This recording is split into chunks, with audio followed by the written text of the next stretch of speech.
The final preparations are underway for tomorrow's SunTrust National Marathon. Although the race is expected to be the most competitive in the marathon's history, those preparations include more than just stretching and carb loading. Julie Carey reports.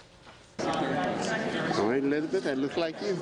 You might call this the pre-race assembly line. Your race number with your name on it is in there. As the D.C. Marathon hits its 4th year, a record number of runners came to the Armory to get their race packets, Running the marathon. grab some pins for their bib numbers, and then claim their goodie bags. And the next stop is the t-shirt pickup, which is done at the far end. Thank you. For the first time, the half marathon is sold out with 5,000 runners. A lot of people say the half marathon now is the new marathon. I mean, it's the type of event, it's the distance that people can actually accomplish. You don't have to do the amount of training anywhere near that you actually have to do for the marathon.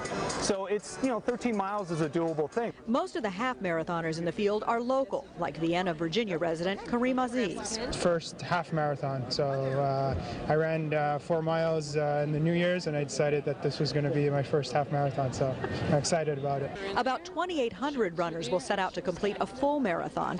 Their course, like that of the half marathoners, takes them first through downtown and past one landmark after another. Those views are what attract marathoners from across the country. This woman is in from Florida. I love running in the cities. There's a lot more to look at, and I think this is a great city to run in. This pair of teachers live in Prince George's County, where they trained with the running club. Well, this was close to home. I've heard it's a very good first marathon.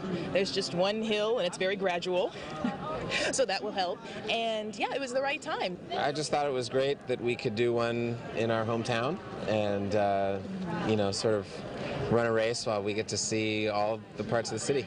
She's just one of dozens of first-timers drawn to the relatively flat course. This is my very first marathon. I turned 40 this year and decided that it was time.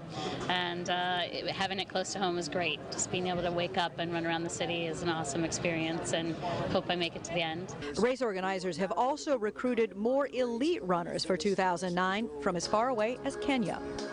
Their target tomorrow, local resident and 3-time champion Michael Wardian, who also holds the course record. It could make for some suspense on the finish line.